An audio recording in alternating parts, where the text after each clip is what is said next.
Welcome back to Outriders. In this video I want to talk to you about what I've seen in a couple of other videos lately, and that being that this game is a top seller across all platforms. It was actually number 3 in the rankings, and it's got its pros and cons to having that, because like the pros are that the company's doing good, the game could get DLC, blah blah blah.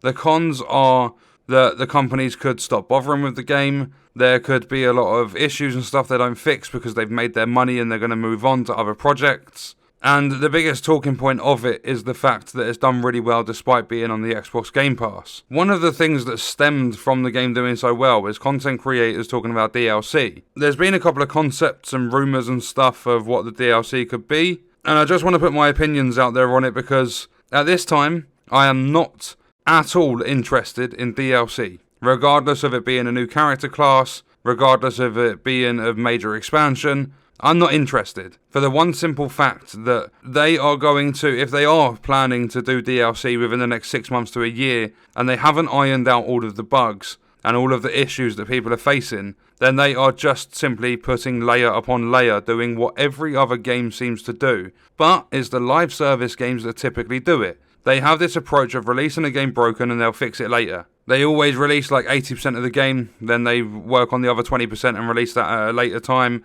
And the games always have bugs, and it's literally just, we're going to release it now, we're going to fix the stuff later. It always seems to be the case. This game, Outriders, is not a live service, but is being treated as one. There has been several updates since its launch, like patches left, right and centre. There has been bug after bug, and they claimed it was a 5 years in development, fully released product. That is not the case at all.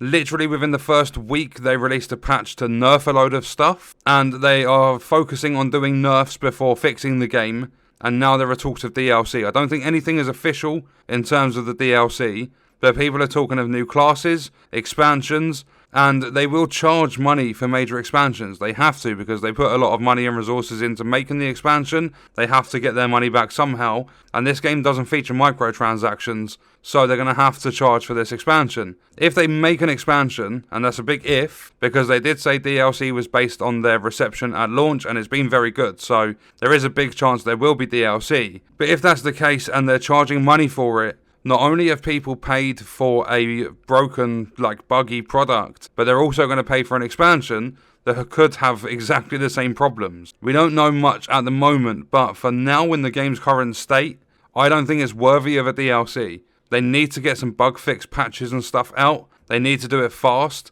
They need to try and encourage their player base to come back because they've already lost a lot of people due to the inventory wipes. They peaked at 125k players on Steam, and that is now down to about 60,000 already. And that is on a 3-week-old product. Destiny 2, which has been available for years, although it did go free to play or whatever, that still has around the same sort of players daily. It kind of fluctuates between 60 and 70,000. But for Outriders to already lose over half the player base, if they don't get these, the restoration for the inventory wipes, if they don't do it successfully, it's going to be an even bigger mess. There's going to be a lot more people that leave. So what they need to do is actually work on fixing the game, make players happy, stop nerfing things, if anything, buff stuff. Regardless of how much easier it is to do a nerf on one thing over having to buff 10.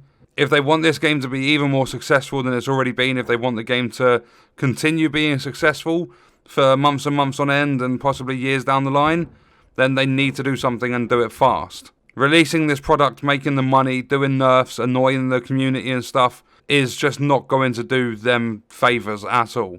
In its current state, if they don't do anything fast, I give this game another 2 months before people just turn away. Some people have already left and they swear to never come back to it. I even said towards the start, I'm not playing this game again, but because I like to keep my community up to date on the games that everyone's playing at the time, and because I do actually enjoy this game, I might make rants and say that I hate this and it should be taken off the market and all that sort of stuff, but I don't know how to say this and make it make sense, because a lot of people bring up things that I say because I just word them wrong. But basically I said the game needs to be taken off the market because they need to do some heavy bug fixing. There are so many issues in this game. But at its core, the gameplay, the foundation, the concept, everything like that, I do enjoy. I do enjoy playing this game on a daily basis. Unfortunately, because of all the issues, I can't play group play, so I'm left playing solo.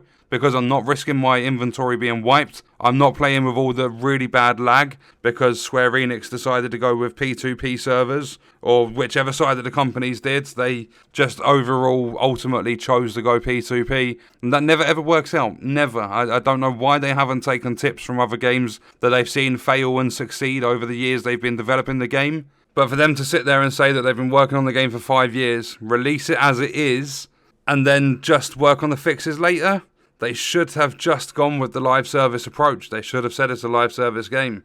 So DLC, in my opinion, I'd leave it off the cards for at least the foreseeable future. I don't think this game should have anything added to it at the moment besides bug fixes and stability. That's all I think needs doing. And then with what they've actually made of the game, they could take it really far. But they have to get these problems sorted. They're not acceptable to still be in the game after charging players money. Like the amount of money they've put this, they even tried saying the game was AA, but they've got a AAA price tag on it. But yeah, I'm going to leave the video there. Let me know your thoughts and stuff in the comments about DLC. I'm basically just saying it because you create a foundation with a game, and that foundation turns out to be shit because of the bugs and issues. Then you go and get stuff and you put layer upon layer on top of it. At the end of the day, it might seem good to have all the extra content, but you take all those layers off, you still have shit. And that's just pure example. That's not me saying, oh, the game's shit. But what I'm going to do is leave the video there. I'll see you guys in the next one. I hope you enjoyed it.